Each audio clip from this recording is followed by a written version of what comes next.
Hey guys, Joey Resendez here. So I've put a whole bunch of videos about altissimo fingerings for the soprano and alto saxophones, and I think it only be fitting that I do a video on how to produce those notes. Fingerings don't really do a whole bit of good unless you know how to adjust your embouchure to produce the Altissimo Register. So I got the alto saxophone here. Basically, the only difference between a regular embouchure for the normal range of the saxophone and the Altissimo Register for me is I have a slight bit amount more of the reed in my mouth. Whoops. And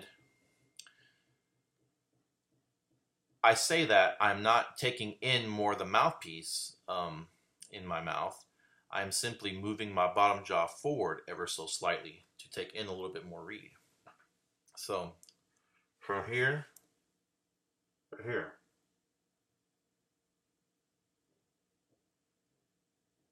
See that?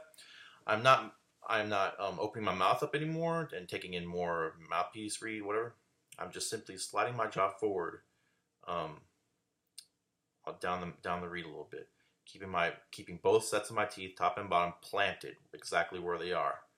I'm just kind of using my lip, kind of as a, I don't know what you would call that, kind of like a, say if this is my lip and my teeth, I'm kind of doing this. It's kind of hard to explain, but you know, picture says 1,000 words. So here we go.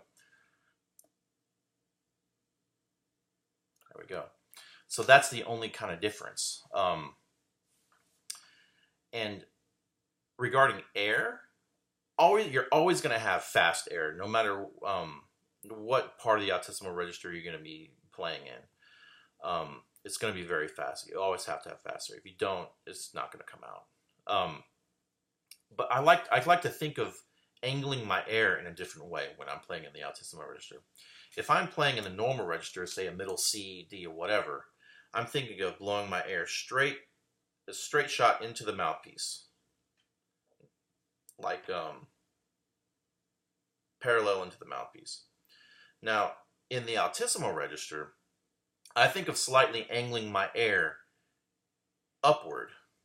So instead of blowing right through the mouthpiece, right into the middle of the neck, I think of angling my air upward in a manner that it will hit, if my air was a laser beam, my air would hit kind of the top of the mouthpiece up here, like up in there. And that's what I think will really make that Altissimo Register speak. Here's a G and an Altissimo G.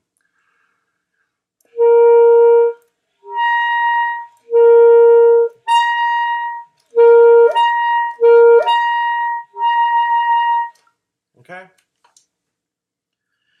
And I think also, as I go higher and higher into the Altissimo Register, the more drastic that angle of my air becomes. If I'm playing in the upper Altissimo, like D, E, F even, that angle is going to go a bit higher up. And the amount of reed is going to go up also in my mouth as I push my jaw a little bit slightly forward as well as I go up into the Altissimo Register.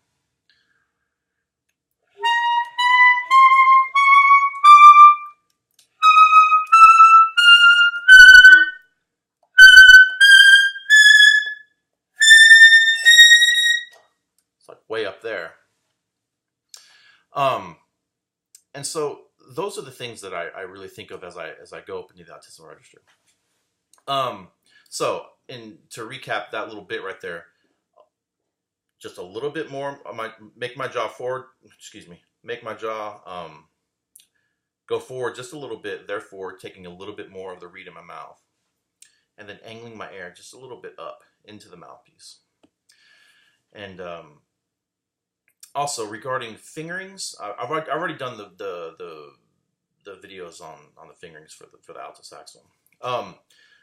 For me, the Altissimo Register really starts on the F sharp. So if I'm playing a front F, you should all know this by now.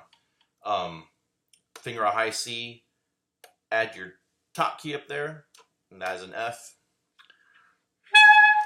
Okay? And if I add my side B flat to that, that's F sharp.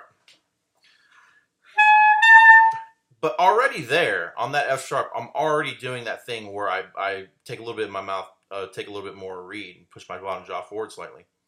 And I'm angling my air upward. To me, there is absolutely no difference in air, angle of the air, in embouchure from an F sharp, a front F sharp, to a high G. High G, high F sharp, exactly the same to me.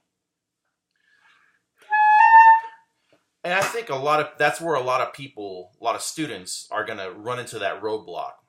They'll play an F no problem. Once they add that side B flat key to that front F, expecting to get a high F sharp, they'll get something like this.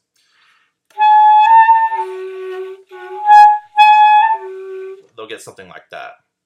And that's where I say, and that's why I say the Altissimo Register really starts there, is to really get that bottom jaw forward. Okay? And I'm not saying go drastic. You don't have to go like this. It's a very subtle motion. If you're having to do that, you're doing it wrong. Okay? It's very subtle, but once you get it, it should stick with you. It's like riding a bike. But and that's why I think most people in my field will agree that these high G sharp are the hardest notes to get because they're so delicate. And it's once you get that, a lot of my students will be able to play high A before they'll be able to play high G, just because it's an easier note to obtain. But that once you get the G sharp, nothing's stopping you from going higher. Another thing too that I would suggest mastering is what we call the front F trick. It's not really a trick, but you finger a high F, and then you will voice, and by voice I mean you will adjust your everything from your jaw to your tongue to the shape of the inside of your throat, to bring that pitch down. So if I'm playing an F, and then that's F, and then E, then go back to F, but I want you to play an E.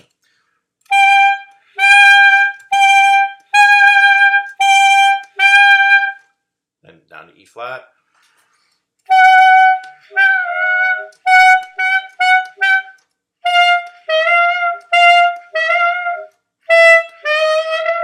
So really going down.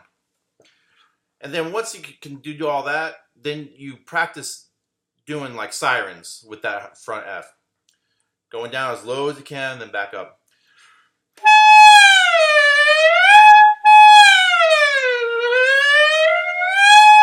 All the way back up.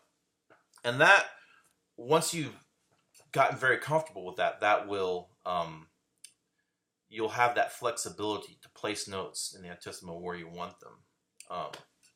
It's a very useful skill to have, and to be able to manipulate the inside of your throat, mouth, tongue, all that to produce the pitches that you want to play. There's also harmonic series exercises you can do. I'm not going to get into all that. There's things called closed tube exercises where you just finger a low B flat. You can play all the notes in the harmonic series from there. You got the octave, octave in a fifth, two octaves in a third. It goes all the way up through the harmonic series just by playing fingering one fingering. Most of the time it's done with the low B flat. I'm not going to, well, I guess I'll just show you.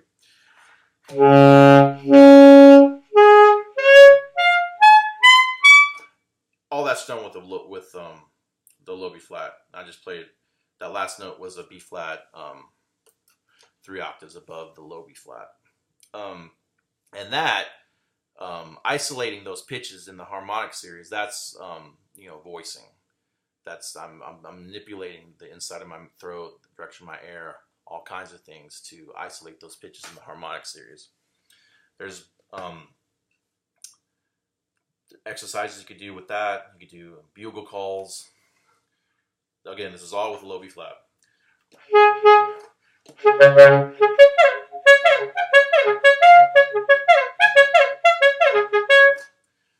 And then there's tunes you could play by really funky, closed tube fingerings. There's